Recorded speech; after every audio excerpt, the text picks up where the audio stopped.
Bab 36, Awan. Xiao Ce tergerak untuk beberapa saat. Di benua Changyun, nama keluarga yang diberikan tuannya juga adalah Yun, suatu kebetulan yang luar biasa. Kecuali mengetahui bahwa nama belakang ayah kandungmu adalah Yun, aku tidak mengetahui informasi lain tentang dia, seperti namanya dan dari mana asalnya. Xiao Ying bertemu ayahmu ketika dia bepergian ke benua angin biru. Dia adalah ayahmu saat itu. Dia menyelamatkan nyawa Xiao Ying ketika dia diserang oleh binatang misterius yang kuat. Setelah itu, mereka berdua berjalan bersama, memiliki cita-cita yang sama, dan menjadi saudara bersumpah dengan nama keluarga yang berbeda ketika mereka berpisah. Xiao Lai mengangkat kepalanya sedikit, seolah-olah mengingat saat itu. Dia mengingat situasinya dan berkata, setelah Xiao Ying kembali, dia menggambarkan ayahmu kepadaku dan memujinya dengan penuh pujian.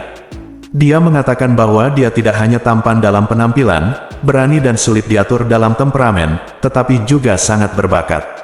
Dia adalah naga sejati di antara manusia. Pada saat itu, bakat Xiao Ying tidak ada bandingannya di kota Liuyun, tetapi dia mengakui bahwa bakatnya tidak layak disebutkan di depan ayahmu. Aku pernah bertanya padanya tidak setuju dengan keadaannya, tapi Xiao Ying tersenyum dan berkata dalam hati, meskipun dia mengatakannya, aku tidak akan mempercayainya. Petik 2. Tentu saja aku paling memahami temperamen anakku. Tidak akan ada kebohongan di mulutnya. Ayahmu jelas merupakan seorang super jenius saat itu. Dia masih muda dan misterius. Kekuatannya telah mencapai tingkat yang sangat mencengangkan.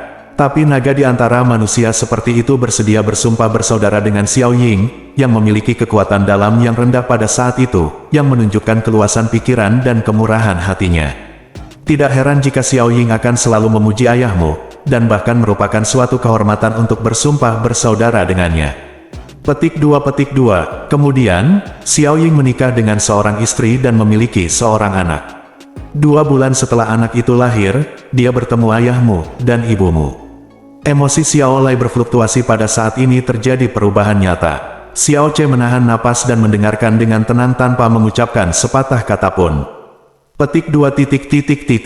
Hanya saja saat itu, ayah dan ibumu berlumuran darah, dan mereka menggendongmu yang juga berlumuran darah.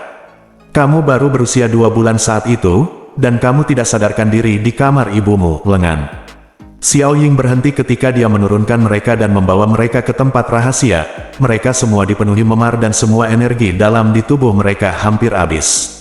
Mereka hanya tinggal sebentar dan kemudian bersikeras untuk pergi karena orang-orang yang mengejar mereka terlalu kuat, begitu kuat sehingga seluruh kota Liuyun tidak bisa bersaing dengan mereka. Jika mereka tetap tinggal, mereka tahu bahwa ada musuh yang bahkan pasangan tidak dapat bersaing, dan dia bahkan lebih kecil kemungkinannya untuk memilikinya. Kualifikasi untuk bersaing, dan pada saat itu, dia melihat keinginan mendalam untuk mati di mata orang tuamu. Jelas sekali, ayah dan ibumu telah kehabisan bahan bakar dan lampu saat dalam pelarian, dan mereka tidak lagi memiliki harapan untuk dapat bertahan hidup. Lolos dari tangan pembunuh dan selamat. Jadi, Xiao Ying menggunakan alasan untuk memelukmu, diam-diam. Masukkan putranya sendiri, cucuku, ke dalam lampinmu yang berlumuran darah, menyembunyikanmu di dalam dirinya sendiri saat masih bayi, putraku. Mata Xiao Ce tiba-tiba bergetar, dan Xiao Lingqi berkata dengan manis, Petik 2. Saat itu, orang tuamu sangat ingin melarikan diri. Ketika mereka mengambil bayi yang dilindungi dari tangan Xiao Ying, mereka tidak punya waktu untuk memeriksa dengan cermat apakah itu putra mereka. Setelah orang tuamu pergi, Xiao Ying dia menemukan aku, berlutut di depanku dan memohon padaku. Dia berkata bahwa dia masih muda. Jika dia kehilangan satu anak laki-laki, dia bisa memiliki lebih banyak lagi, tetapi jika kamu mati, maka saudara laki-lakinya, ayahmu, tidak akan pernah memiliki keturunan. Dia tidak ada yang akan membalaskan dendamnya. Meskipun aku terluka seperti 1000 anak panah menusuk hatiku saat itu, tapi, bagaimana aku bisa tega menyalahkan anak yang sangat menghargai cinta dan keadilan? Jadi, tidak hanya ada yang tahu kecuali ayah dan anak kita. Cucuku telah digantikan olehmu. Ketika kamu baru berusia 2 bulan, tubuhmu terluka, dan butuh waktu setengah bulan untuk akhirnya pulih. Alasan mengapa pembuluh darahmu yang dalam dinonaktifkan jelas karena apa yang telah kamu lakukan saat itu. Trauma yang kamu derita, dalam mengejar level itu, kamu beruntung karena trauma yang kamu derita hanya melukai urat nadimu dan tidak membahayakan urat nadi kehidupanmu. Suara Xiao Lai terhenti, sedikit, dan wajahnya menunjukkan ekspresi kesakitan yang dalam yang dia coba tekan. Dan mengepalkan tangannya erat-erat, kurang dari setengah bulan kemudian, Xiao Ying dibunuh, dan meridiannya hancur dan mati. Saat aku mendengar berita itu dan tiba, dia masih memiliki nafas terakhir. Dia memberitahuku, orang yang membunuhnya adalah orang yang memburu orang tuamu.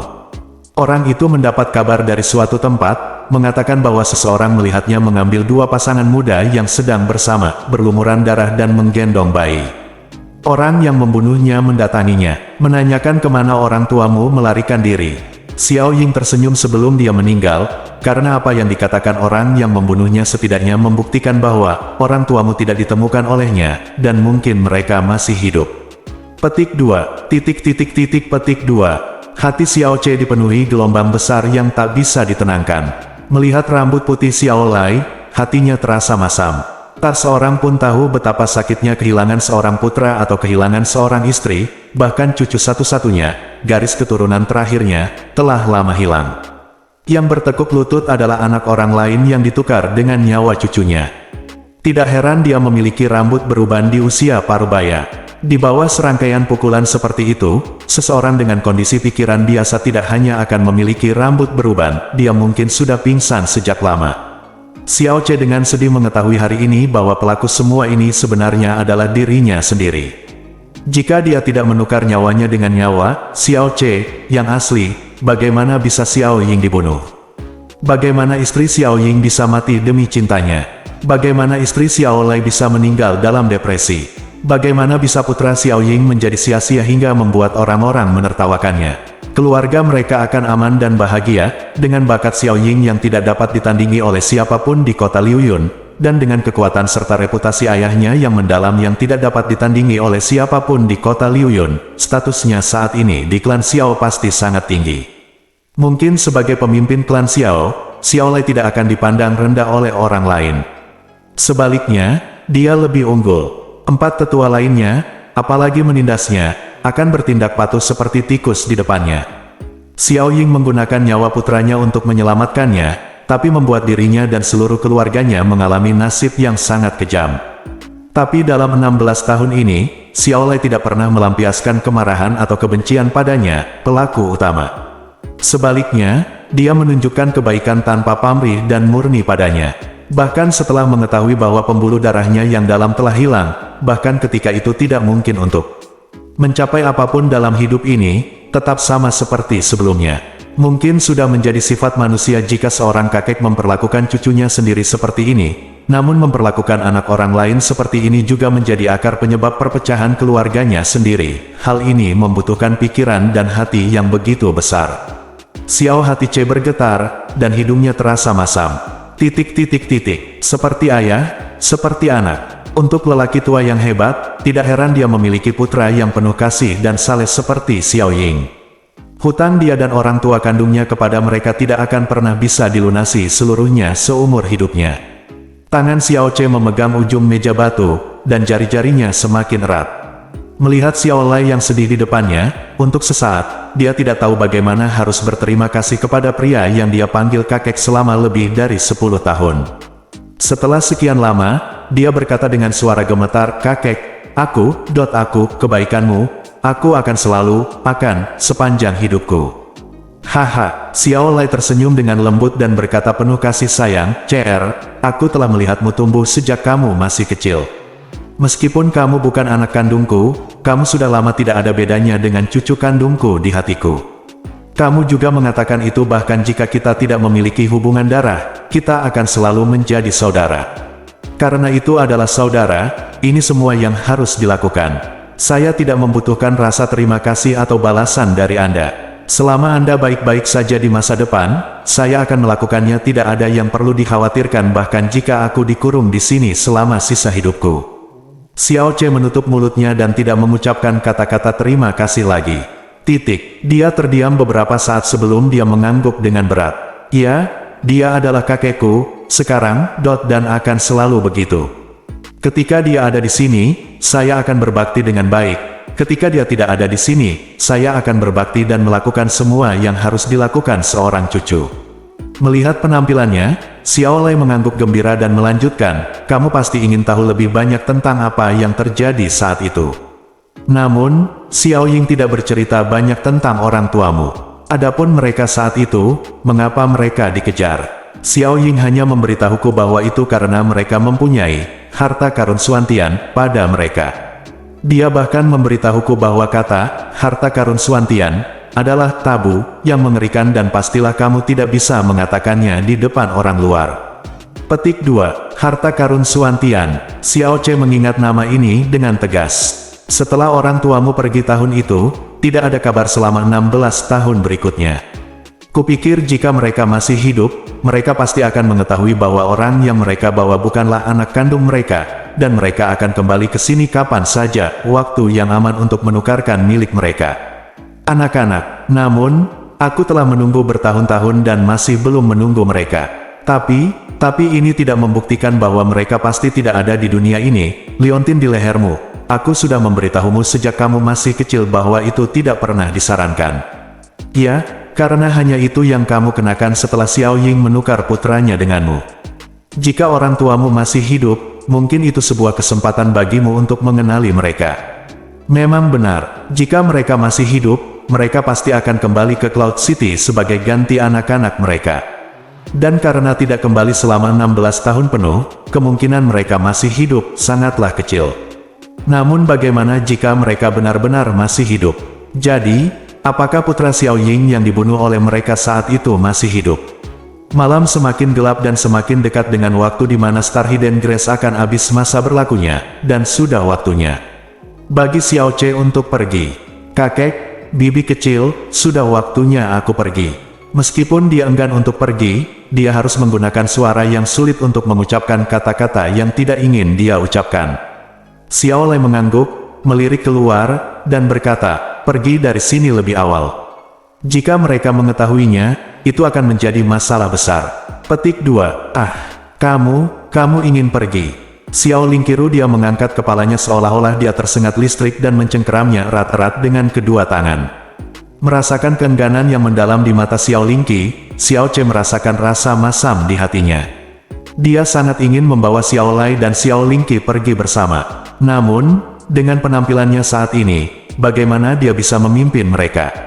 Pergi, di sini, bahkan jika dia pergi, apa yang bisa dia lakukan untuk melindungi mereka di dunia luar? Sebaliknya, mereka melindungi diri mereka sendiri. Dia berdiri, memegang tangan Xiao Lingqi, menatap matanya, dan berkata-kata demi kata, bibi kecil, aku harus pergi. Tapi jangan khawatir, aku akan kembali. Dalam 3 tahun, aku pasti akan kembali. Pada saat itu, aku akan mengembalikan ketidakadilan dan rasa sakit yang kamu derita kepada orang-orang itu ribuan kali. Aku akan membuat seluruh klan Xiao berlutut dan memohon padamu untuk meninggalkan ngarai si Guo ini. Bab 37. Setiap kata dalam kata-kata Xiao Ce bersifat kategoris. Dia tidak menghibur Xiao Lei dan Xiao Lingqi, dia juga tidak bercanda. Itu adalah ide yang paling bertekad dalam hatinya yang memaksanya untuk menyelesaikannya apapun yang terjadi. Kata-katanya membuat Xiao Lei dan Xiao Lingqi tertegun untuk waktu yang lama. Kemudian, Xiao Lingqi menggelengkan kepalanya dan menatapnya dengan air mata berlinang. Xiao Ce, aku tidak ingin kamu menjadi seperti ini. Aku hanya menginginkanmu agar aman dan melindungi dirimu sendiri. Ketika suatu hari aku bisa keluar dari sini, aku akan menemukanmu nanti. Tapi kamu tidak boleh melakukan hal bodoh, apalagi hal berbahaya. Di matanya, dia selalu menjadi satu pria muda yang membutuhkan perlindungan dan perhatiannya. Dia bisa mendengar tekad dalam kata-katanya. Sudah cukup dia memiliki hati ini. Bagaimana dia bisa membiarkan dia benar-benar mempertaruhkan nyawanya dan mengambil risiko untuk mereka? Jangan khawatir, tentu saja aku akan melindungi diriku sendiri. Xiao Ce memandangnya sambil tersenyum, karena kakek dan bibi kecil masih di sini menungguku. Karena aku masih mempunyai janji kepada bibi kecil bahwa aku akan melindungi diriku sendiri, belum terpenuhi. Petik 2. Janji. Mata Xiao Lingqi berkedip dan dia menatapnya dengan ragu. Xiao Ce tidak menjelaskan. Dia berjalan ke arah Xiao Lei, berlutut di hadapannya. Kakek, aku adalah cucumu Xiao Lei. Aku telah hidup nyaman di bawah perlindunganmu selama 16 tahun. Sudah waktunya bagiku untuk menyebarkan keistimewaanku, sayap. Saatnya terbang tinggi. Kamu adalah kakek buyut, dan cucumu tidak akan pernah sia-sia mempermalukanmu. Tunggu aku pasti akan kembali. Sebelum aku kembali, kamu harus jagalah kesehatan yang baik. Oke, bagus. Xiao Lai mengangguk pelan, suaranya bergetar, dan air mata berkaca-kaca. Dia bergerak maju untuk membantu Xiao Ce berdiri, lalu mengeluarkan papan kayu dengan jumbai putih dari tubuhnya dan menaruhnya ke tangan Xiao Ce. CR, jika klan Xiao mengusirmu, kota Liuyun tidak akan mampu lagi menampungmu. Aku harus mengantarmu. Pembuluh darahmu yang dalam dinonaktifkan, dan kamu belum pernah meninggalkan kota Liuyun seumur hidupmu. Meskipun aku sangat khawatir, tapi sorot matamu membuatku merasa nyaman dan lega. Jika kamu punya tidak ada tempat lain yang bagus untuk dikunjungi, ambil saja tanda ini, pergi ke kota bernama Bulan Baru, lalu tanyakan tentang seorang pria bernama Si Kong Han. Petik 2. Si Kong Han pergi ke kota Liuyun beberapa tahun yang lalu. Karena beberapa hal, saya bisa dianggap bantuan. Karena dia, saya memberi saya tanda ini. Setelah Anda menemukannya di Crescent City, tunjukkan padanya tanda ini dan katakan padanya bahwa Anda adalah cucu saya. Mungkin, dia bisa mengatur tempat untuk Anda. Dia berkata di mulutnya, aman, dan lega, tapi kekhawatiran di mata dan ekspresinya tidak bisa disembunyikan. Cucu ini, yang hampir tidak memiliki kekuatan besar dan tidak pernah meninggalkan kota Liuyun, akan sendirian dan tidak berdaya mulai sekarang, bagaimana dia bisa tenang dan tidak merasa patah hati. Xiao Ce memegang papan kayu di tangannya, mengangguk penuh semangat, lalu berkata, sebelum aku pergi, aku ingin memberikan penghormatanku kepada Paman Xiao. Petik 2. Ya, Xiao Lai mengangguk gembira. Xiao Ce. Saat Xiao Ce berbalik, Xiao Lingqi meraihnya lagi, memegangnya erat-erat dengan kedua tangannya, dan matanya dipenuhi nostalgia, yang hampir meluluhkan hati Xiao Ce. Betapa dia ingin sekali membawa Xiao Lingqi dan Xiao Lai pergi. Tapi dia penuh hati dan dorongan hati, tapi dia tidak punya kemampuan atau kualifikasi. Setidaknya di tempat gelap ini, mereka relatif aman. Bibi kecil, Xiao Ce dengan lembut memegang tangan Xiao Lingqi dan menatapnya dengan lembut, aku tidak bisa melepaskanmu, bahkan lebih enggan daripada bibi kecilku yang tidak bisa melepaskanku, jadi, aku akan kembali sebagai secepatnya. Aku bersumpah, aku pasti akan menepati janjiku pada bibi kecilku malam itu. Tangan Xiao Lingqi perlahan terlepas, dan tangan Xiao Ce di tangan Xiao Lingqi juga mengendur sedikit demi sedikit, dan kemudian, dia berbalik dan berjalan lurus ke depan, berjalan perlahan, tapi tidak pernah kembali, karena dia takut jika dia menoleh ke belakang, dia tidak akan pernah bisa pergi, dan dia bahkan lebih takut bahwa jika dia berbalik, mereka akan melihatnya di sana. Saat aku berbalik, aku akhirnya tidak bisa menahan dua air mata yang menetes. Kakek, bibi kecil, dalam 3 tahun, aku pasti akan kembali. Tunggu aku, janji. Xiao Lingqi memandangi sosok Xiao Ce yang mundur dengan mata berkaca-kaca, dan berpikir dengan linglung di dalam hatinya. Tiba-tiba, kata-kata dari malam itu bergema di dalam hatinya. Petik 2, jika kamu tidak, ini bibi kecilku, aku pasti akan menikahimu. Xiao Lingqi tiba-tiba menutupi bibirnya, dan dalam sekejap, air mata yang telah lama dia tahan keluar dari matanya seperti aliran deras yang merusak bendungan. Tanda pisah.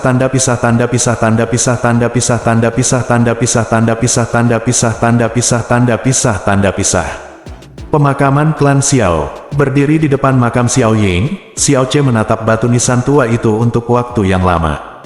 Kemudian dia berlutut dan mengklik tombol 3 kali. Saat dia mengangkat matanya dipenuhi dengan tekad. Paman Xiao, kamu, aku, Yun Ce, tidak akan pernah melupakan kebaikan besar yang telah aku tunjukkan kepada keluarga Yunku. Jika suatu hari, aku mendapat kabar bahwa orang tuaku masih hidup, aku akan berusaha semaksimal mungkin untuk menemukan mereka, dan orang itu yang dibawa pergi oleh mereka, kamu anakku. Pada hari ketika aku cukup mampu, aku pasti akan menemukan orang yang membunuhmu, dan membalaskan dendammu dan kakek. Di depan Xiao Ying, Xiao Ce bersumpah lingran, dan setelah bangun, dia berkata dalam-dalam lagi hijau, kali ini dia pergi dengan langkah berat. Mulai sekarang, aku bukan lagi Xiao Ce, namaku Yun Ce. Tanda pisah tanda pisah tanda pisah tanda pisah tanda pisah tanda pisah tanda pisah tanda pisah tanda pisah tanda pisah tanda pisah tanda pisah tanda pisah tanda pisah. Berita bahwa Xiao Yulong disiksa secara brutal mengejutkan seluruh klan Xiao dan membuat marah seluruh klan Xiao. Klan Xiao gelisah. Tidak ada istirahat sepanjang malam. Xiao Yunhai sangat marah hingga dia koma untuk waktu yang lama. Ketika dia bangun, dia memerintahkan seluruh keluarga untuk mencari si pembunuh seperti orang gila. Namun, setelah bekerja sepanjang malam, tidak ada bayangan atau jejak si pembunuh ditemukan. Dan penjelasan terbaik untuk ini adalah bahwa hal itu dilakukan oleh seseorang di dalam pintu.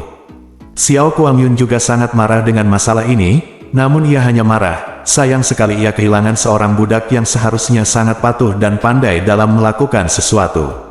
Tapi budak seperti itu ada di mana-mana jika dia menginginkannya. Namun, Xiao Yulong, yang kini bukan lagi manusia dan hantu, sudah pasti mustahil untuk dibawa kembali ke Sekte Xiao. Jadi pilihannya tentu saja jatuh pada orang yang berada di urutan kedua setelah Xiao Yulong dalam penilaian kemarin.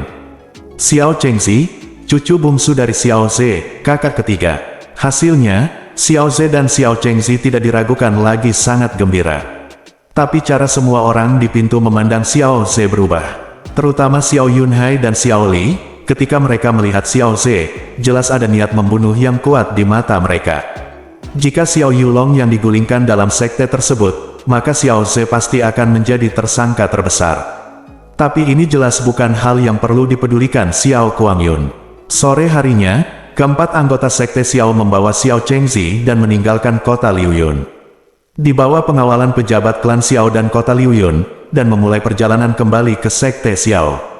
Faktanya, dengan kemampuan Xiao Sekte, mudah untuk mengirimkan beberapa binatang mistis terbang, tapi kali ini kepala Sekte Xiao yang secara pribadi memerintahkan agar Xiao Yulong dapat mengalaminya, binatang mistis terbang tidak diperbolehkan, digunakan sepanjang proses. Setelah Xiao Kuangyun dan rombongannya pergi, Chu Yueli siap membawa Xia Qingyue kembali ke Frozen Cloud Asgard. Tuan, Xia Qingyue mengucapkan selamat tinggal kepada ayah dan saudara laki-lakinya dan kembali ke Chu Yueli. Chu Yueli berbalik, dengan wajah bersalju yang tak tertandingi. Frozen Cloud Asgard sangat jauh dari sini. Setelah kembali ke Frozen Cloud Asgard, saya tidak tahu kapan saya akan memiliki kesempatan untuk kembali. Don, tidak meninggalkan kekhawatiran yang belum selesai. Tuan, jangan khawatir. Qingyue telah membuat semua persiapan dan dapat pergi bersama tuannya kapan saja. Meskipun ayah saya enggan untuk pergi, dia selalu sangat senang bahwa Qingyue dapat memasuki Frozen Cloud Immortal Palace. Chu Yueli mengangguk, kalau begitu, kita. Sekarang ayo berangkat. Kepala istana ingin bertemu denganmu bertahun-tahun yang lalu setelah dia mendengarku menyebutmu. Dia pasti akan suka jika dia melihatmu. Ayah telah menyiapkan kuda misterius. Untuk kita, Tuan, silakan pindah ke ruang depan. Xia Qingyue berkata dengan hormat. Tidak perlu. Chu Yueli menggelengkan kepalanya dan berkata, kuda misterius itu terlalu lambat. Aku akan membawamu kembali dengan Swan Crossing the Void. Terlebih lagi, selama proses ini, kamu harus hati-hati merasakan perubahan di dalamnya, energi mendalam di tubuhku. Pasangan ini pengembangan kekuatan mendalammu di masa depan akan sangat bermanfaat. Ayo pergi, berikan aku tanganmu. Tanpa ragu-ragu, Xia Qingyue mengulurkan tangan kanannya yang putih halus. Jelas sekali, Chu Yueli akan membawanya terbang melintasi langit dengan Swan Crossing the Void yang membuatnya merasa sedikit bersemangat dan penuh harap. Chu Yueli mengulurkan tangannya yang sedikit dingin dan memegangnya dengan tangan Xia Qingyue. Tiba-tiba ada kilatan es di tubuhnya, dan Bing Yunjue yang sangat kuat mulai beroperasi dengan cepat. Namun, pada saat ini, Chu Yueli seluruh tubuhnya tiba-tiba bergetar, dan Bing Yunjue yang baru saja dipadatkan tiba-tiba menghilang tanpa bekas. Dia berbalik dan menatap Xia Qingyue dengan matanya yang indah. Jelas sekali bahwa dia sangat terkejut, seolah-olah dia telah melihat hal yang paling luar biasa di dunia. Tuan, ada apa denganmu? Reaksi Chu Yueli yang tiba-tiba dan kasar mengejutkan Xia Qingyue, dan dia bertanya dengan panik. Sama sekali tidak mungkin, Chu Yueli bergumam pada dirinya sendiri dengan linglung, dan tiba-tiba mengulurkan tangannya yang lain, meraih pergelangan tangan kanan Xia Qingyue dengan kedua tangan pada saat yang sama. Ada kilatan es di tubuhnya, dan ini sekali lagi, mata indah Chu Yueli melebar lagi, dan seluruh tubuhnya gemetar semakin hebat, wajah dan matanya dipenuhi dengan keterkejutan, ketidakpercayaan, dan ekstasi yang tak terkatakan. Dia memegang tangan Xia Qingyue erat-erat dan menatap matanya, dia begitu gembira hingga dia terdiam sesaat. Penampilannya membuat Xia Qingyue semakin panik. "Tuan, apa yang sebenarnya terjadi?" Petik 2. Qingyue. Chu Yueli merasa detak jantungnya yang gila tidak dapat diperlambat atau dihentikan. Saat berlatih Bingyun Jue, kondisi pikiran secara bertahap akan menjadi lebih dingin dan tenang, dan akan sangat sulit untuk membuat gelombang. Sudah bertahun-tahun yang tak terhitung jumlahnya, tetapi emosinya tidak pernah lepas kendali. "Katakan padaku, petualangan apa yang kamu alami selama ini? Apakah kamu bertemu dengan orang-orang aneh, atau meminum pil ajaib yang menentang surga?" Xia Tiyue tertegun sejenak. Ada total 54 pintu masuk yang dalam di pembuluh darah dalam seseorang. Seseorang dengan bakat biasa dapat membuka sekitar 10 pintu masuk secara bawaan, dan seseorang dengan bakat tinggi dapat membuka sekitar 15 pintu masuk secara bawaan. Ketika saya menemukan Anda, saya menemukan itu kamu dilahirkan dengan bukaan. 21 pintu masuk yang dalam adalah bakat luar biasa yang hanya dapat dipilih satu di antara sejuta. Semakin banyak pintu masuk, semakin cepat kecepatan pengembangan dan kecepatan pengoperasian energi mistis.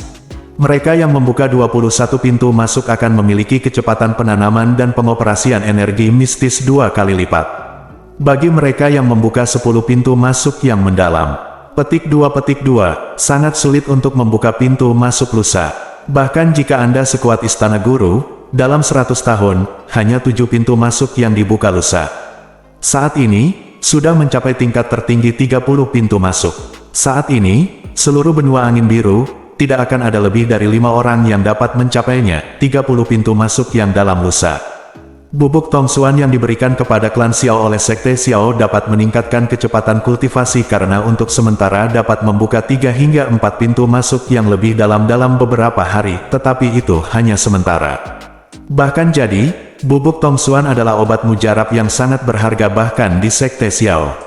Petik 2. Dan Qingyue, kamu. Chu Yueli meraih bahu Xia Qingyue dengan kuat, dan matanya yang indah bersinar. Dia menatapnya tanpa berkedip, tapi 54 pintu masuk yang dalam semuanya terbuka. Dan semuanya terbuka secara permanen. Tahukah Anda apa artinya ini? Ini berarti kecepatan kultivasi Xuan Anda dan kecepatan pengoperasian Xuan Li, dibandingkan dengan Master Istana adalah hampir 2 kali lebih cepat.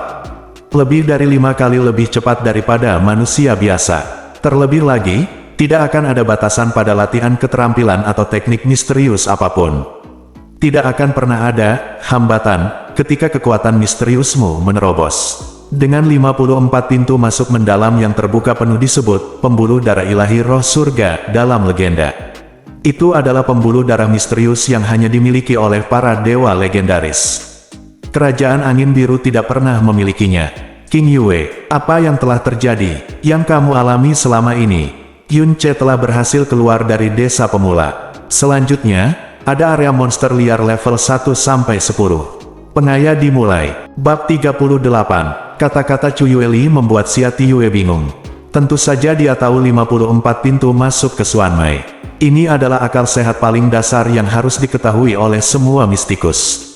Dia mengetahui konsep membuka pintu masuk sepenuhnya.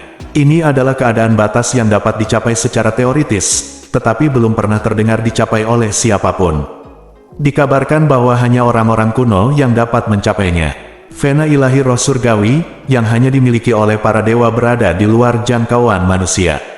Sejak Xiao Ce menggunakan jarum perak untuk mengkondisikan tubuhnya, dia merasa kondisi mental dan fisiknya menjadi sangat baik, dan pengoperasian energinya yang dalam serta pengembangan energinya yang dalam menjadi sangat lancar. Terkadang kehalusan itu membuatnya merasa seperti, ini tidak mungkin tubuhku. Setelah mendengarkan kata-kata Chu Yueli, dia terkejut. 54 pintu masuk yang mendalam terbuka, pembuluh darah ilahi dari roh surgawi. Bagaimana ini mungkin? Bagaimana ini bisa terjadi? Tapi sebagai 7 dewa awan beku, bagaimana Chu Yueli bisa berbohong? Dengan kekuatannya yang tak tertandingi di alam mendalam langit tingkat ke-7, bagaimana dia bisa salah menilai keadaan pembuluh darahnya yang dalam? Dan bagaimana mungkin dia begitu bersemangat hingga biasanya dia tenang? Namun, bagaimana mungkin dia? Mungkinkah itu sosok Yun Ce muncul di benak Xia Qingyue? Memikirkan hari-hari ketika dia menggunakan jarum perak untuk mengkondisikan tubuhnya pada jam 3 sore, pagi setiap hari, dan tujuannya selalu untuk menghilangkan hawa dingin dan membersihkan meridian. Karena alasan ini, dia akan kelelahan setiap saat, dan bahkan hampir merusak vitalitasnya sendiri. Saat ini, dia ingat bahwa jarum perak yang dia tancapkan ke tubuhnya setiap saat, tepat 5:14. Tidak ada perbedaan dalam jumlah ruang masuk yang sesuai. Mungkinkah itu benar-benar dia? Tidak, itu hanya dia. Tidak ada orang lain yang menyentuh tubuhnya kecuali dia. Karena pengkondisiannya pula tubuh saya mengalami perubahan yang luar biasa. Namun, bagaimana mungkin dia, putra klan Xiao dan seseorang yang tidak memiliki pembuluh darah yang dalam, memiliki kemampuan seperti itu? Meskipun Xia Qingyue tidak segera menjawab, matanya tiba-tiba menjadi tidak menentu dan ekspresinya menjadi rumit. Chu Yueli sangat yakin bahwa dalam beberapa hari yang singkat ini, Xia Qingyue pasti mengalami semacam petualangan, sebuah petualangan yang bisa disebut keajaiban. Dia bertanya dengan suara tergesa-gesa, "Qingyue, beritahu aku secepatnya, siapa atau apa yang memungkinkanmu memiliki akses penuh ke pembuluh darahmu yang dalam?" Itu seseorang, tapi aku tidak menyangka itu dia sebenarnya. Apakah dia manusia? Wajah Chu Yueli ditutupi dengan ekspresi terkejut yang dalam. Siapa nama senior itu? Atau seperti apa rupanya? Dia sebenarnya memiliki kekuatan yang luar biasa. Kekuatan menakjubkan yang mencapai langit. Kata-kata ini sama sekali tidak berlebihan untuk menggambarkan kemampuan seseorang yang memiliki akses penuh terhadap segala misteri. "Saya seorang dokter ajaib, apakah Anda percaya?" Kata-kata yang awalnya dicemoohnya bergema di benak Xia Qingyue lagi. Hanya saja perasaannya saat ini telah mengalami perubahan yang mengejutkan sejak saat itu. Pada saat yang sama, dia juga ingat bahwa setelah Yun Ce menyesuaikan tubuhnya untuk ketiga kalinya, dia berkata kepadanya dengan terengah-engah, "Istri Qingyue, jika suatu hari tuanmu menemukan perubahan pada tubuhmu, tolong jangan katakan itu. Aku lakukanlah, jika kamu tidak ingin menjadi janda." Seseorang yang dapat membuat pembuluh darah mendalam, seorang praktisi yang mendalam melewati semua pintu masuk. Dalam waktu singkat, jika kemampuan dan namanya menyebar, Anda dapat membayangkan betapa besar sensasi yang ditimbulkannya, dan berapa banyak orang yang rela mempertaruhkan segalanya untuk menemukannya. Dia bilang dia adalah dokter ajaib. Xia Qingyue tampak rumit. Dia berkata, "Hanya saja dia tidak membiarkanku memberitahu siapapun tentang dia." "Guru, mohon maafkan aku." Petik 2. Setelah mendengar kata-kata Xia Qingyue, Chu Yueli kecewa. Tetapi dia tidak terus bertanya lagi. Sebaliknya, dia mengangguk. Seseorang yang dapat memiliki kekuatan supernatural seperti itu pasti adalah orang suci tiada taraf yang melampaui dunia dan tidak peduli dengan urusan duniawi. Kerajaan Angin Biru kita dikenal sebagai petapa medis Changfeng. Gu Qiuhong tidak hanya ahli dalam keterampilan medis, tetapi juga dapat memberikan manfaat langsung kepada praktisi mistik. Dia membuka 3 pintu masuk yang dalam dan menjadi terkenal di mana-mana, dengan banyak orang yang mencari bantuannya. Dia dikenal sebagai dokter ajaib nomor 1 di Blue Wind. Namun dibandingkan dengan senior yang Anda temui, dia adalah bahkan tidak layak membawa sepatunya. Dokter yang sangat tertutup, orang-orang pada umumnya tidak ingin dikenal dunia, jadi karena kamu telah menerima rahmatnya, kamu harus menjaga rahasianya. Xia Qingyue mengangguk, merasa tercerahkan di dalam hatinya. Selama hari-hari itu, dia mencoba yang terbaik setiap hari dan bekerja hampir mati-matian dalam pengondisian, apa yang disebut menghilangkan hawa dingin dan membersihkan meridian, yang asli hanyalah sebuah kepura-puraan. Apa yang dia lakukan adalah membuka semua pintu masuk untuknya, dan kekuatan untuk mencapai langit. Ini dalam kata-kata tuannya, dia sebenarnya hanya mengandalkan lusinan jarum perak untuk mencapai ini. Siapa dia? Senyuman yang sangat senang muncul di wajah Chu Yueli, dan tatapannya pada Xia Qingyue juga berubah, menjadi berkali-kali lebih intens dari sebelumnya. Dia berkata dengan sungguh-sungguh, "Setelah kembali ke Frozen Cloud Asgard, saya pasti akan melaporkan hal ini kepada ketua istana sesegera mungkin. Saya pikir ketua istana akan sangat senang, dan kemudian dia akan menerima Anda sebagai murid langsungnya. Semua orang di istana Anda akan dapat menggunakan semua sumber daya tanpa hambatan. Dengan urat nadi Anda saat ini, selama Anda melakukan upaya paling normal, Anda pasti akan menjadi jenius paling mempesona dalam sejarah Frozen Cloud Asgard kami. Selanjutnya dalam kompetisi pemeringkatan Blue Wind di dunia, Anda pasti akan menjadi blockbuster dan mengejutkan Blue Wind. Mungkin karena Anda, Frozen Cloud Asgard akan lolos dari nasib ditindas oleh Tianjian Villa selama ratusan tahun. Anda akan diberi peringkat nomor 1 di Blue Wind. Petik 2. Aku pasti akan bekerja keras dan memenuhi ekspektasi tinggi tuanku. Xia Qingyue mengangguk sedikit, pikirannya masih kebingungan. Itu benar, Qingyue, karena senior itu bersedia memberimu bantuan seperti itu, dia pasti sangat menyukaimu. Apakah dia meninggalkan pesan tentang pertemuan lagi? Kata Chu Yueli penuh harapan. Bahkan jika dia 10.000 kali lebih pintar, dia tidak akan pernah bisa mengasosiasikan senior ini dengan Yun Che yang tidak berharga di mata semua orang. Petik 2. Tidak, Xia Tiyue menggelengkan kepalanya. Yah, aku agak terlalu serakah. Chu Yueli tersenyum acuh tak acuh, dan kemudian berkata dengan sedih, namun, jika ahli seperti itu bisa datang ke Frozen Cloud Asgard, bahkan jika dia hanya memberikan sedikit nasihat, dia pasti akan melakukannya. Istanaku akan kelelahan. Pada saat ini, Xia Qingyue tiba-tiba merasakan sesuatu di dalam hatinya. Setelah ragu-ragu, dia berkata, Guru, pada saat itu, dia pernah menyebutkan bahwa dia sedang mencari 3 hal pembuluh darah ungu. Kristal, langit, 7 rumput indah yang misterius, dan pil misterius dari binatang misterius bumi. Jika kita membantunya menemukan 3 hal ini, mungkin dia akan muncul dan mengungkapkan rasa terima kasihnya kepada istana kita. Xia Qingyue jelas adalah seorang si sangat buruk dalam berbohong. Ketika dia mengucapkan kata-kata ini, dia tidak berani menatap langsung ke mata Chu Yueli. Kristal langit berurat ungu, 7 rumput indah yang misterius, dan pil misterius dari binatang misterius bumi. Chu Yueli melafalkan nama ketiga benda ini dengan suara rendah dan mengingatnya. Meskipun ketiga benda ini adalah sangat sulit ditemukan, namun dengan kemampuan Frozen Cloud Asgard, bukan tidak mungkin menemukan semuanya. Saya akan melaporkan masalah ini kepada ketua istana, dan saya yakin ketua istana akan mengambil keputusan. Qingyue, ayo pergi sekarang. Ketua istana dan guru-gurumu paman dan paman pasti tidak akan tahu betapa besar kejutan yang kubawa untuk mereka. Chu Yueli meraih pergelangan tangan Xia Qingyue dan membawanya ke udara. Dalam sekejap mata, dia bangkit hingga ketinggian hampir 100 meter dan menjelma menjadi langit. 2 bayangan peri melamun terbang ke arah barat laut. Ini adalah pertama kalinya Xia Qingyue merasakan perasaan terbang di udara. Dia seharusnya bersemangat, tetapi hatinya yang kacau benar-benar dipenuhi oleh hal-hal lain. Tidak lama kemudian, mereka terbang keluar dari kota Liuyun.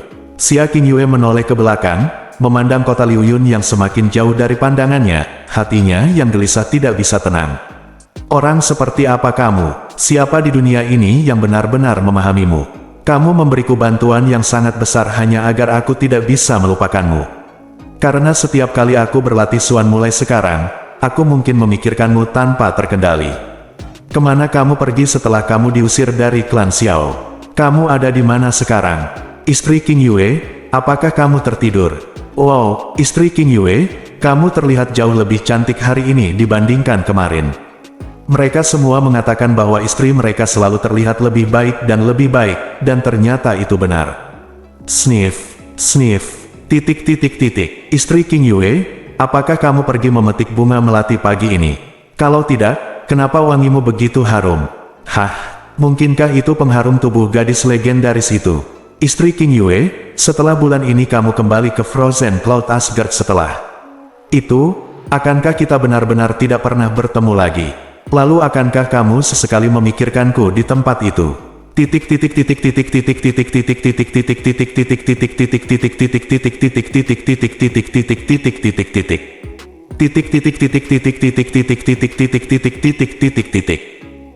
Qingyue, dia selalu suka dia memanggilnya seperti ini, dan akan dengan sengaja tambahkan judul ini di depan hampir setiap kalimat. Dia berubah dari menolaknya menjadi perlahan menerimanya, dan mulai sekarang, dia tahu bahwa dia mungkin tidak akan pernah mendengar gelar ini lagi. Memikirkan hal ini, sedikit rasa sakit tiba-tiba muncul di hatinya, dan matanya berkedip, juga menjadi bingung. Qingyue, ada apa denganmu? Mengapa detak jantungmu begitu kacau? Chu Yueli memandangnya ke samping. Xia Qingyue menggelengkan kepalanya dengan lembut, aku baik-baik saja. Aku hanya sedikit enggan untuk meninggalkan rumah. Chu Yueli jelas tidak mengerti arti sebenarnya dari rumah dalam kata-kata Xia Qingyue. Jadi dia berkata dengan lega, ini adalah pertama kalinya keluarga putriku jauh dari rumah. Itu akan selalu menjadi sentimental. Tetapi ketika kekuatanmu yang dalam mencapai alam mendalam langit, kamu akan dapat melintasi kehampaan seperti seorang master dan melakukan perjalanan ribuan mil dalam sehari. Jika kamu ingin pulang maka itu akan mudah. Berbicara tentang rumah Xia Qingyue, Chu Yueli memikirkan seseorang dan berkata dengan lancar, adikmu, aku ingat namanya adalah. Namun, pembuluh darahnya yang dalam 2 kali lebih tebal dari orang normal. Ini pertama kalinya saya melihat situasi ini dalam hidup saya, dan saya belum pernah mendengarnya sebelumnya. Mungkin ini juga salah satu alasan mengapa tubuhnya terlalu kekar. Saya akan kembali periksa untuk melihat apakah ini fenomena aneh. Petik 2. Terima kasih, Guru, atas perhatian Anda. Xia Qingyue menjawab dengan lembut. Dia mengalihkan pandangannya ke arah rumahnya dan bergumam pelan, setelah aku pergi, Yuanba akan pergi ke kota bulan sabit dan memasuki istana mendalam bulan sabit sendirian. Kuharap dia selalu aman dan tidak diganggu. Bab 39. Kota Qinglin terletak kurang dari 200 km sebelah barat kota Liuyun. Meskipun medannya terpencil, tidak banyak penduduknya, dan pejalan kaki sesekali lewat. Ini bisa dianggap sebagai satu-satunya cara untuk pergi dari kota Liuyun ke kota bulan sabit. Matahari yang terik dan tanah yang retak membuat suasana hati masyarakat relatif mudah tersinggung. Pada saat ini, sekelompok 6 orang sedang berjalan di jalan kota kecil. Yang pertama bertubuh tinggi dan tinggi, mengenakan baju besi berwarna putih keperakan. Dia membawa parang perunggu sepanjang 1,5 meter di bahunya. Dia punya wajah garang dan mata garang, yang di belakangnya adalah kedua pria itu berpakaian kulit binatang dan memegang berbagai senjata seperti pisau, pedang, dan palu di tangan mereka. Kemunculan mereka tiba-tiba membuat suasana jalanan kota menjadi mencekam. Orang-orang yang lewat secepat mungkin menyingkir ke pinggir jalan, langkah mereka menjadi hati-hati, dan ada raut ketakutan di wajah mereka, hingga 6 orang tersisa. Setelah memasuki kedai di kota itu, mereka menghela nafas lega dan segera pergi. Ledakan, parang, yang tingginya hampir setinggi orang dewasa, dipotong langsung ke meja terbesar di tengah kedai oleh pria besar berbaju besi perak, dan kemudian dia meraung, Tuan menginginkan meja ini, jika kamu tidak mau, ingin mati, keluar. Keempat orang yang sedang minum di meja hendak marah, tetapi ketika mereka melihat wajah pria besar itu, ekspresi mereka tiba-tiba berubah.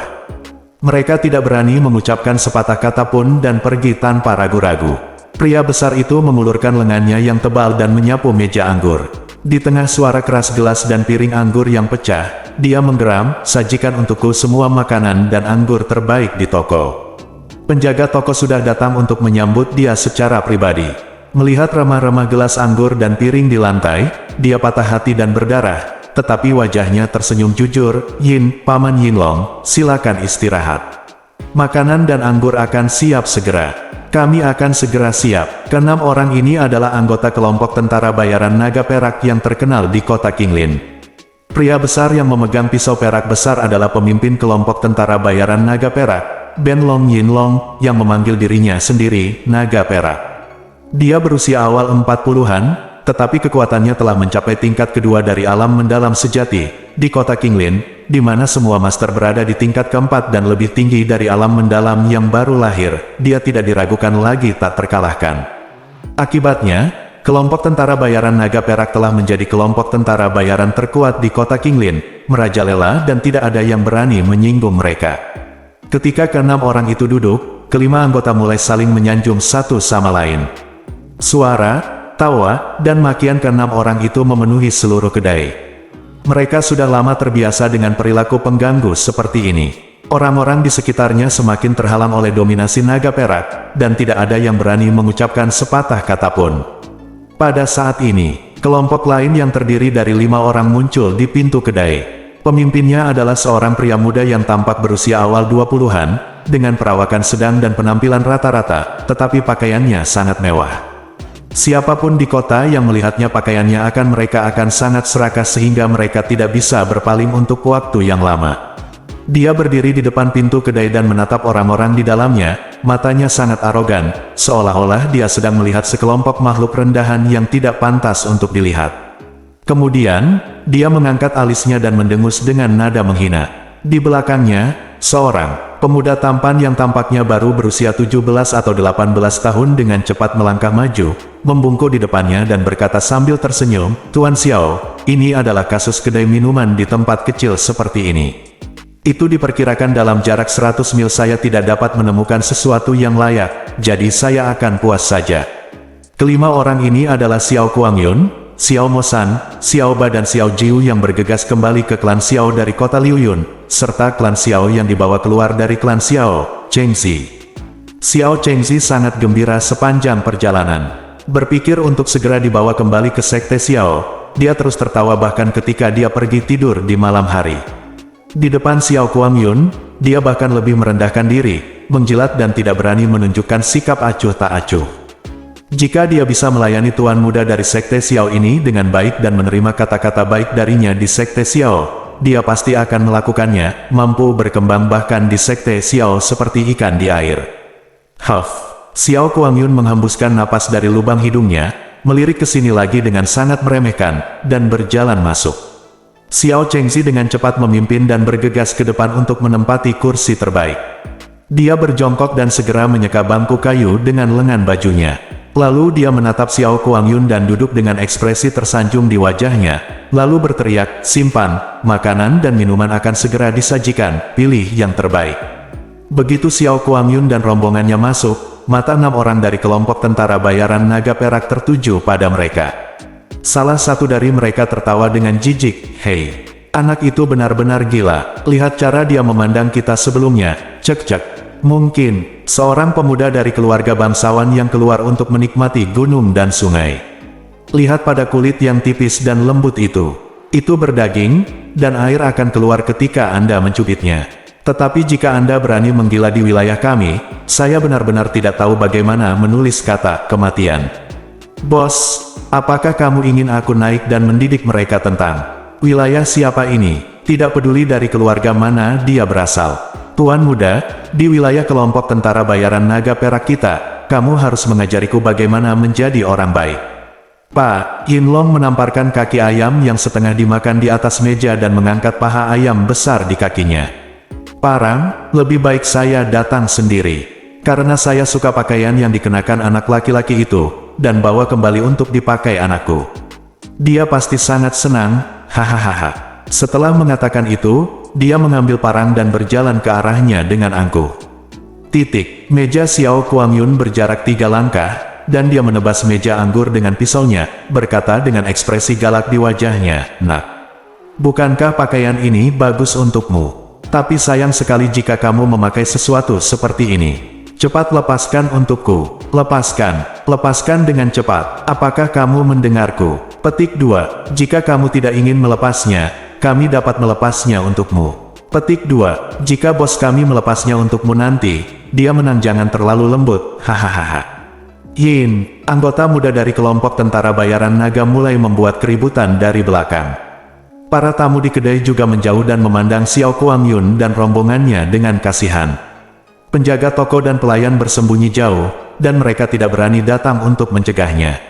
Yang mengejutkan semua orang adalah, menghadapi kelompok tentara bayaran naga perak yang terkenal kejam, orang-orang di meja Xiao Kuangyun tampak sangat tenang, anehnya sedikit tenang. Xiao Kuangyun mengulurkan tangannya, menyapu pakaian yang disiram anggur dengan tangannya yang jijik, dan berkata dengan dingin, "Semuanya hilang." Petik 2. Hah, hilang? Apa yang baru saja dia katakan? Dia bilang dia akan melakukannya, bunuh kita semua. Hahaha. Tawa dari kelompok tentara bayaran naga perak baru saja mulai terdengar, dan itu sudah berubah menjadi jeritan yang memekakkan telinga. Tubuh Xiao Ba melesat keluar seperti kilat, langsung menghempaskan ketiga orang yang berteriak paling keras itu, diiringi suara patah tulang. Tawa liar Yinlong menghilang, dan dia mundur selangkah dengan tergesa-gesa, dengan ekspresi ketakutan di wajahnya. Lingsuan Realem. Begitu 3 kata Lingsuan Realem keluar, seolah-olah dia berada di kedai kecil ini, terjadi ledakan guntur, menyebabkan semua orang terkejut dan tercengang. Itu adalah orang yang sangat kuat yang hanya dapat ditemukan di sekte dan kota-kota besar. Di kota Qinglin yang kecil ini, itu adalah alam yang belum pernah mereka lihat seumur hidup mereka, apalagi yang diharapkan. Begitu Yin Long selesai berbicara, dua adik laki-lakinya yang lain ditampar oleh Xiao Bai dan ditampar 10 meter jauhnya, jatuh ke tanah tak sadarkan diri. Seluruh tubuh Yin Long gemetar, lalu dia berlutut di tanah sambil berkata, "Pop," dan bersujud dengan putus asa, Ya, maafkan aku tidak punya mata, aku tidak bisa lihat Taisan. Aku pantas mati, aku pantas mati." Jika dia tahu bahwa pihak lain sebenarnya adalah penguasa alam Lingxuan, dia tidak akan berani memprovokasi dia bahkan jika dia dipukuli sampai mati. "Tidak ada gunanya," kata Xiao Kuangyun dingin. Begitu suara itu jatuh, tangan Xiao Ba tersapu, dan kedua lengan Yin Long hancur berkeping-keping di tengah teriakannya. Saat ini, seorang pria muda muncul di pintu kedai. Setelah Yun Ce meninggalkan kota Liu Yun, dia tidak punya tujuan sendiri. Memikirkan plakat kayu yang diberikan Xiao Lai padanya, dia bertanya sepanjang jalan dan dengan sadar berjalan menuju ke arah kota bulan sabit. Ia juga perlu pergi ke tempat yang lebih besar, karena tempat seperti itu lebih mungkin menemukan sesuatu yang dapat memulihkan pembuluh darahnya yang dalam. Tubuhnya terlalu lemah, dan dia enggan menggunakan koin hitam yang dimilikinya untuk membeli kuda. Dia hanya bisa berjalan maju dengan berjalan kaki, dan kecepatannya sangat lambat. Ketika dia tiba di kota Qinglin, dia sudah lapar dan kelelahan. Ketika dia melihat kedai minuman di pinggir jalan, dia membalik sisa koin hitam di tubuhnya, tersenyum pada dirinya sendiri, dan berjalan mendekat. Begitu dia berdiri di depan pintu, dia mendengar jeritan seperti babi yang disembelih. Mengikuti suara tersebut, dia melihat Xiao Kuangyun dan Xiao Mosan duduk bersama, dan Xiao Chengxi berdiri di sisi lain. Langkah kakinya berhenti, dan dia dengan cepat berbalik dan pergi. Saat dia berbalik, Xiao Ba, yang baru saja mematahkan lengan Yin Long, kebetulan melihat ke arah pintu, dan ekspresinya tiba-tiba berubah. "Penjaga toko, singkirkan semua hal yang mengganggu ini." Xiao Kuangyun berteriak dingin. Sekelompok sampah yang bahkan tidak bisa disebut semut justru merusak minat makannya. Penjaga toko gemetar ketika dia dipanggil, lalu mengangguk dengan panik. Dia dan pelayan dengan hati-hati membawa orang-orang dari kelompok tentara bayaran naga perak keluar dari toko. Yin Long adalah di alam Zheng Xuan tingkat kedua. Tidak ada seorang pun di kota Qinglin yang berani macam-macam dengan pemuda yang terlihat sangat sombong dan kejam ini. Semua bawahannya berada di alam Lingxuan. Bagaimana mungkin mereka berani untuk tidak menaatinya sedikitpun? "Tuan muda," Xiao Ba menghampiri Xiao Kuangyun dan membisikkan beberapa kata di telinganya. "Maksudmu pecundang yang diusir dari klan Xiao itu?" Setelah mendengar perkataan Xiao Ba, mata Xiao Kuangyun tiba-tiba menyipit, lalu dia mencibir. "Bagus sekali, aku hampir lupa kalau ada orang seperti itu, karena Tuhan telah mengirimnya ke pintu. Xiao Ba, pergi saja dan hancurkan wajahnya untukku." Petik 2. Ketua sekte berkata bahwa kamu tidak boleh menindas orang lain di luar. Xiao Mosan berkata tanpa ekspresi. Sampah klan Xiao itu benar-benar membuatku malu di depan umum hari itu. Aku berbaik hati tidak membiarkan dia dibunuh di kota Liu Yun hari itu. Xiao Ba, setelah menghancurkan wajahnya, aku memotong lidahnya. Dia sangat fasih, biarkan aku melihat bagaimana dia masih bisa berbicara seperti bunga teratai di masa depan. Xiao Kuangyun berkata dengan suara rendah. Hari itu di klan Xiao, Yun Ce mengungkap tuduhannya di depan umum, dan setiap kata yang diucapkannya seperti tamparan di wajah. Bagaimana mungkin dia tidak menyimpan dendam di dalam hatinya? Adapun niatnya untuk merusak wajah Yun Ce, tentu saja karena cemburu, dan bahkan lebih cemburu lagi karena orang tak berguna ini benar-benar menikahi Xia Qingyue, yang bahkan tidak bisa dia dapatkan. Xiao Mosan tidak berkata apa-apa lagi. Xiao Ba mengangguk dalam diam, berjalan keluar dari kedai perlahan, dan berjalan ke arah Yun Ce. Bab 40. Tidak banyak toko di jalan kota Qinglin, tetapi toko tersebut dianggap memiliki segalanya. Yun Ce mengerutkan kening, mempercepat langkahnya, dan dengan cepat berubah menjadi apotek di sebelah kanan. Bos, apakah ada tanaman merambat yang anggun dan pasir besi? Setelah memasuki apotek, Yun Ce berkata langsung, sambil dengan cepat melihat sekeliling apotek. Pemilik toko obat adalah seorang pria parubaya yang terlihat lesu. Dua bahan obat yang Yun Ce inginkan adalah bahan obat biasa dan biasa. Purpurea dapat menghilangkan angin dan dingin, dan Iron Sandfin dapat memurnikan Xuan Hui dan terendah. Mereka ada di mana-mana, dapat ditemukan dan harganya sangat murah. Dia menjawab dengan lemah, "Ya, berapa banyak yang kamu inginkan?" "Masing-masing setengah kati," kata Yunce cepat. Bos membungkus obat itu dengan santai dan melemparkannya kepadanya. Total ada 20 koin Huang Xuan. Catatan, ada 3 jenis mata uang yang beredar di benua Tianxuan, yaitu koin Huang Xuan, koin King Xuan, dan koin Six Xuan. 1 koin Six Xuan sama dengan 100 koin King Xuan sama dengan 10.000 koin Huang Xuan. Referensi nilai koin Xuan, pendapatan tahunan sebuah keluarga biasa di benua Tianxuan adalah sekitar 30.000 koin Xuan kuning, yaitu 3 koin ungu. Meletakkan koin misterius di konter, Yunce segera pergi. Kemudian, tanpa berhenti, dia langsung menuju pintu keluar selatan kota. Xiaoba, sedangkan Xiaoba, juga telah menemukan sosoknya, namun dia tidak terburu-buru mengambil tindakan dan mengikutinya tanpa ekspresi. Pintu keluar kota Qinglin segera muncul di depan. Dari kota Qinglin ke selatan, akan ada pegunungan tak berujung yang disebut Pegunungan Qilong. Ada berbagai macam binatang misterius yang hidup di dalamnya, yang sangat berbahaya. Bahkan kelompok mistik atau tentara bayaran yang kuat di kota Qinglin hanya berani beroperasi di tepi terluar pegunungan. Begitu Anda masuk lebih dalam, Anda akan bertemu dengan binatang misterius tingkat tinggi, seringkali hanya bisa lolos dari kematian. Alasan mengapa pegunungan ini disebut Pegunungan Naga Merah adalah karena konon di tengah pegunungan ini hiduplah seekor naga api raksasa yang dapat menyemburkan api yang menghanguskan, itulah namanya. Tapi itu hanya legenda, belum ada yang pernah melihatnya secara nyata. Sebagai penguasa binatang misterius, naga, bahkan naga terendah sekalipun, sangatlah kuat, bahkan jika itu benar-benar ada, mereka yang bisa melihatnya tidak akan bisa hidup kembali. Saat memasuki kawasan Pegunungan Qilong, Yunce menghela nafas pelan, memegang 2 bungkus obat yang baru saja dibelinya dari toko obat di depan dadanya dengan tangan kanannya, dan menutupinya dengan tangan kirinya. Mutiara racun langit bersinar dengan cahaya. Tiba-tiba, pecahan besar jatuh dari tangannya.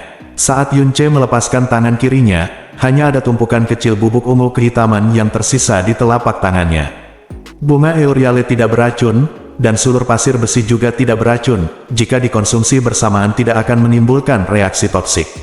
Sekalipun beracun, bagi mereka yang telah mencapai alam spiritual, efek racun biasa minimal atau bahkan sama sekali tidak efektif. Namun, bedak yang dibentuk dengan mengekstraksi dan memadukan bahan-bahan tertentu yang terkandung dalam bunga Euriale dan sulur pasir besi memiliki efek stimulasi yang sangat kuat pada mata. Jika bola mata disentuh, sekuat apapun kekuatan misteriusnya, kebutaan akan terjadi dalam jangka waktu tertentu. Sambil memegang segenggam bubuk di tangannya, Yunce perlahan berbalik dan menatap Xiaoba, yang muncul diam-diam seperti hantu kurang dari 10 langkah di belakangnya. Xiaoba sedikit terkejut karena Yunce menemukannya. Dia memandang rendah Yunce dan berkata dengan dingin, "Namamu Xiao Ce, kan? Pecundang yang diusir dari klan Xiao." "Tidak, Yunce, tanda seru." Ce menatapnya dengan tenang, tanpa rasa takut di wajahnya. Xiaoba jelas tidak tertarik dengan namanya, dan dia tidak bereaksi terhadap posturnya yang terlalu tenang, karena limbah super dengan pembuluh darah yang dalam dan lumpuh tidak mengharuskannya untuk berpikir terlalu banyak. "Atas perintah Tuan Muda, aku akan mengirimmu menemui Raja Neraka. Di kehidupan selanjutnya, ingatlah untuk tidak memprovokasi orang yang tidak mampu kamu sakiti dengan bodohnya."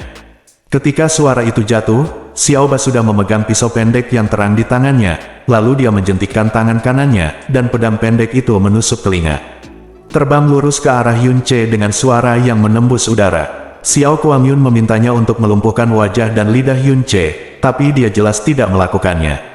"Aku tidak punya kesabaran untuk menyia-nyiakan begitu banyak tindakan dan waktu." Bahkan tanpa menyentuh tubuhnya, bilahnya terbang keluar dan langsung mengarah ke tenggorokannya. Saat Xiaoba tiba-tiba mengeluarkan pedang pendeknya, alis Yunce tiba-tiba bergerak. Saat Xiaoba mengulurkan tangan kanannya, dia akhirnya terkejut.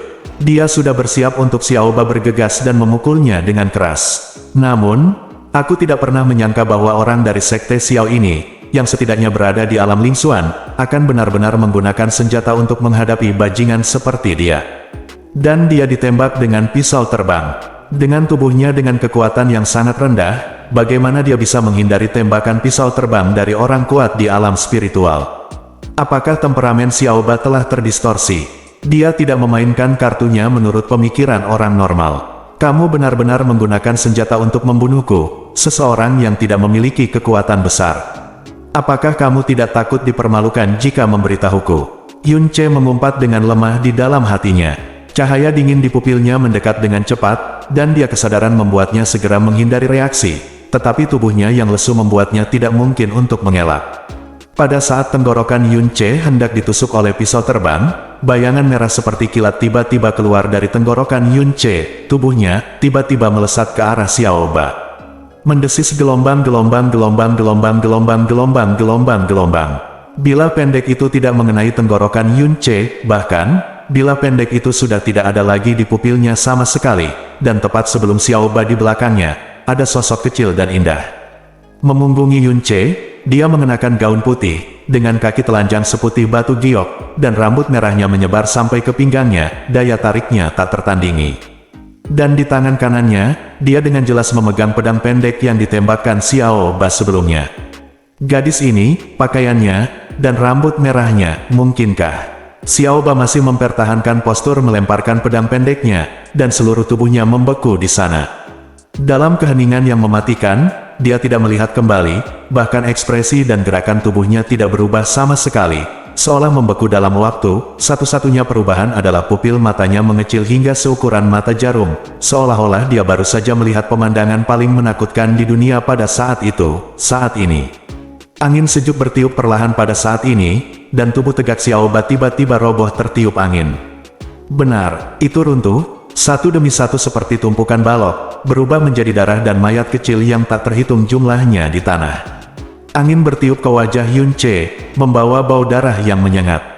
Dia membeku di sana, melihat ke belakang gadis berambut merah di depannya, pupil matanya menggigil hebat, napasnya tertahan, dan bahkan detak jantungnya hampir berhenti total. Pakaian dan rambut merahnya memberitahunya bahwa ini jelas-jelas adalah gadis yang dia temui di belakang gunung malam itu dan dibawa ke Mutiara Racun Langit.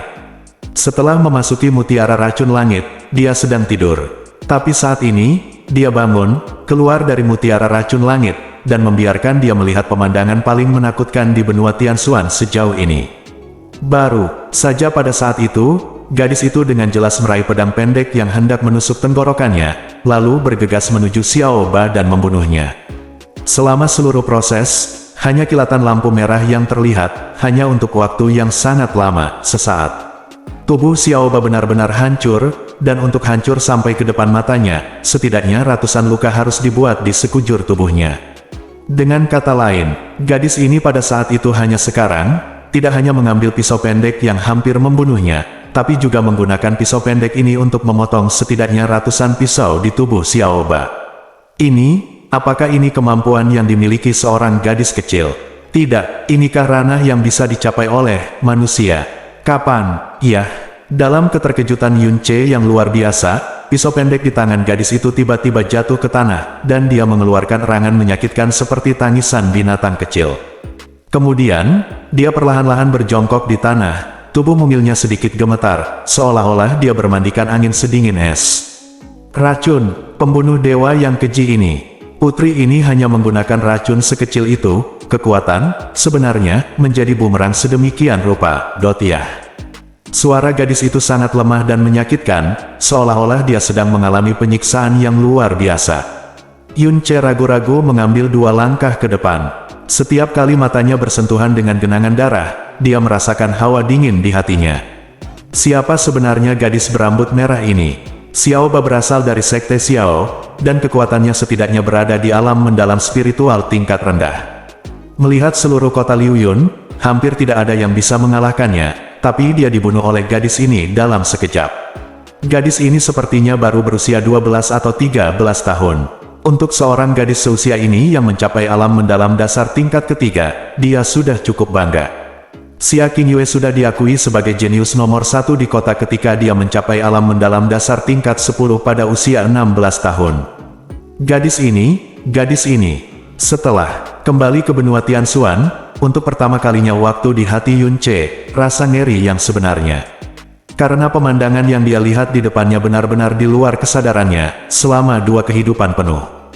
Yun Ce mengambil napas dalam-dalam, mencoba untuk tenang, mengertakkan giginya, dan akhirnya berkata, "Adik perempuan, apakah kamu sudah bangun?" Mendengar suara Yun Che, sedikit gemetar di tubuh gadis itu berhenti, dan dia perlahan-lahan berdiri dan berbalik, memperlihatkan wajahnya yang lembut dan seperti boneka. Meskipun wajah ini belum dewasa, namun sangat indah sehingga sulit dipercaya. Dengan rasa sakit yang jelas, dia menatap Yun Che, dengan suara muda dan dingin, "Sulit dipercaya bahwa mutiara racun langit akan menganggap manusia tak berguna sepertimu sebagai tuannya. Apakah spiritualitas harta karun Suantian ini telah terdistorsi?" Sebenarnya, ini adalah pertama kalinya Yun Che benar-benar menghadapinya. Meskipun dia mengunjunginya di Sky Poison Pearl berkali-kali setiap hari akhir-akhir ini, ketika dia melihatnya lagi, Yun Che masih merasa bahwa dia tidak bisa mengalihkan pandangannya. Karena gadis ini begitu cantik hingga dia begitu cantik sehingga setiap bagian yang membentuk wajahnya yang bersalju sangat indah dan sempurna, dan itu adalah jenis kesempurnaan yang mencapai titik ekstrim dan tak terlukiskan. Matanya sejernih batu hitam dan sedalam langit malam. Dari matanya, Yun Che melihat semacam arogansi. Tapi arogansi semacam ini jelas bukan arogansi dan arogansi yang lahir dari kekuatan Xiao Kuangyun, melainkan semacam keluhuran dan arogansi yang datang dari jiwa, seolah-olah dunia dalam semua jiwa di dunia ini seperti cacing tanah di matanya, dan segala sesuatu di dunia ini sekecil debu di matanya. Kota Qinglin, di dalam kedai. Makanan dan anggur telah disajikan, tetapi Xiao Ba masih belum kembali. Xiao Kuangyun menjadi tidak sabar dan mendengus dingin, "Kamu sudah membuang banyak waktu berurusan dengan pecundang. Hah, bisakah kamu tersesat di tempat asing ini? Xiao Jiu, pergi dan lihatlah." Xiao Jiu menerima pesanan itu, segera berdiri, keluar dari kedai, dan menuju ke arah yang dikejar Xiao Ba sebelumnya. Bersambung.